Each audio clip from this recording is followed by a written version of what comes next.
लोकसभा के चुनावी समर में तीसरे चरण के रण के लिए प्रचार का शोर समाप्त हो गया है। तीसरे चरण में 12 राज्यों केंद्र शासित प्रदेशों की 95 सीटों पर मतदान होगा।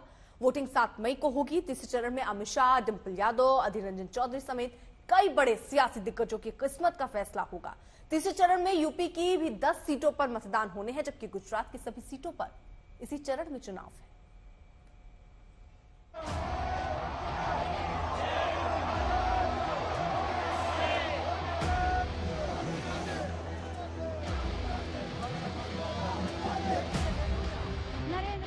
तीसरे चरण के चुनावी संग्राम में प्रचार का शोर आज थम गया। तीसरे चरण के लिए दिग्गजों ने पूरा दमखम झोंक दिया। आज अयोध्या में प्रधानमंत्री नरेंद्र मोदी थे। यहाँ बीजेपी का शक्ति प्रदर्शन था। पीएम मोदी के निशाने पर विपक्ष था। ये सपा कांग्रेस वाले क्या कर रहे हैं?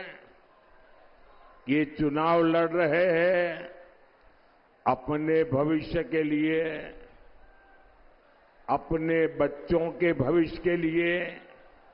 कोई मैनपुरी, कन्नौज और इटावा को अपनी जागीर मानता है, कोई अमेठी रायबरेली को अपनी जागीर मानता है। मोदी की विरासत तो सबकी है, सबके लिए है। प्रधानमंत्री मोदी ही नहीं, बीजेपी के दिग्गज धुरंधरों ने अलग अलग मोर्चा संभाल रखा था। योगी आदित्यनाथ ने समाजवादी पार्टी पर करारा हमला बोला। यही प्रदेश है। समाजवादी पार्टी ने 2012 में सत्ता में आने पर आतंकवादियों का जिन लोगों ने अयोध्या में राम जन्मभूमि पर, काशी में संकट मोचन मंदिर पर,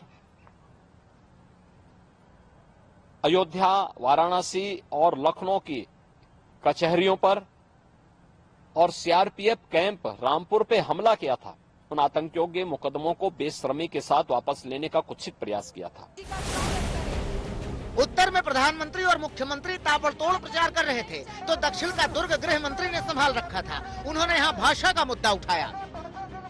तेलुगु भाषा को बचाने के लिए हमारा अलायंस हुआ है। भाई और बहनों, ये जगन जी की जो सरकार है वो तेलुगु भाषा को समाप्त कर प्राइमरी एजुकेशन में अंग्रेजी लाना चाहती है। जगन बाबू, कान खोलकर सुन लो, जब तक भारतीय जनता पार्टी है हम तेलुगु भाषा को समाप्त नहीं होने देंगे। इधर छत्तीसगढ़ में बीजेपी अध्यक्ष मोर्चे पर डटे हुए थे और विपक्ष के भ्रष्टाचार पर चोट कर रहे थे। ये इंडिया अलायंस, ये गठबंधन अलायंस, ये क्या कर रहा है? मोदी जी कहते हैं भ्रष्टाचार हटाओ और ये कहते हैं भ्रष्टाचारियों को बचाओ। ये भ्रष्टाचारियों को बचाने में लगे। बोलो, भ्रष्टाचारियों को बचाना है क्या? जरा जोर से बोलो भैया, दिल्ली तक आवाज जानी है।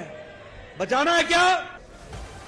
तीसरे चरण के मतदान से पहले विपक्ष ने भी जोर आजमाइश की। अमित शाह की तरह ही राहुल गांधी दक्षिण में दम दिखा रहे थे, आरक्षण का मुद्दा उठा रहे थे। नरेंद्र मोदी ने आज तक अपने किसी भाषण में ये नहीं बोला कि मैं रिजर्वेशन का जो 50% का बैरियर है उसे हटा दूंगा। उल्टा नरेंद्र मोदी और उनके विचारधारा वाले लोग कॉन्स्टिट्यूशन को खत्म करना चाहते हैं, आदिवासियों को वनवासी कहते हैं, प्राइवेटाइजेशन करते हैं। कांग्रेस के मुखिया भी मैदान में थे। वो आरोप लगा रहे थे कि केंद्र सरकार किस तरह से जांच एजेंसियों का बेजा इस्तेमाल करके विपक्षी नेताओं को डरा रही है, बीजेपी में शामिल करा रही है। चीफ मिनिस्टर थे, एक्स चीफ मिनिस्टर बम्बई के, उनको सुबह डराए, शाम में वो बीजेपी में ज्वाइन हो गया और बोला, हम लोगों को आके उसने बोला, साहब बहुत तंग करे मुझे, यहाँ तक आ गया, मुझे सता रहे ईडी वाले, सता रहे अपने इनकम टैक्स वाले, सता रहे ईवीसी वाले, तो इसीलिए मुझे जाना पड़ता है। वो गया, वहां पर राज्यसभा मेंबर बना, चीफ मिनिस्टर।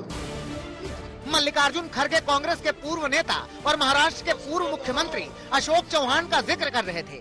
भले ही नाम नहीं ले रहे थे, मगर अखिलेश तो ऐलानिया कह रहे हैं कि बीजेपी का पत्ता साफ होने वाला है।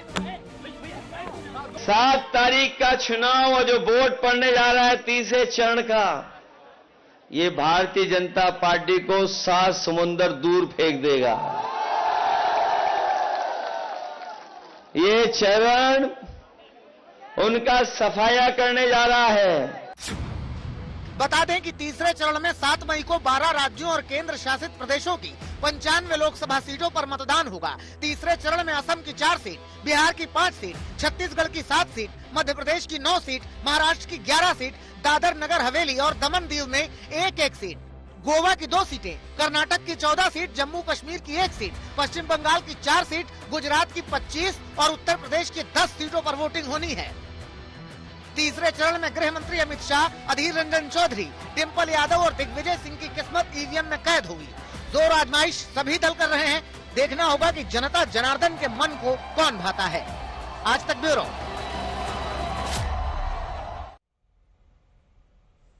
तो हर दल पूरी ताकत प्रचार में लगा रहा है। अयोध्या पहुंचे आज प्रधानमंत्री नरेंद्र मोदी, लेकिन अयोध्या पहुंचने से पहले प्रधानमंत्री मोदी ने इटावा की रैली में मंदिर के बहाने विपक्ष पर जमकर हमला बोला।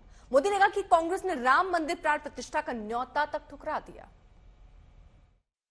सपा कांग्रेस की खोटी नीयत का हिसाब बहुत लंबा है। आप याद कीजिए, 5 साल पहले कांग्रेस का शाही परिवार चुनाव के समय मंदिर मंदिर घूम रहा था। कोई कहता था इस कोने में मंदिर है, अरे बोलो चलो भाई। कांग्रेस के शहजादे ने तो कोट के ऊपर जनेऊ तक पहन लिया था, लेकिन इस बार मंदिर के दर्शन बंद। कोट के बाहर टंगा जनेऊ उतर गया। इतना ही नहीं, 500 साल बाद एक ऐतिहासिक पल आया। पूरा देश भव्य राम मंदिर बनने से खुश हुआ, लेकिन इन्होंने प्राण प्रतिष्ठा का निमंत्रण भी ठुकरा दिया। साथियों,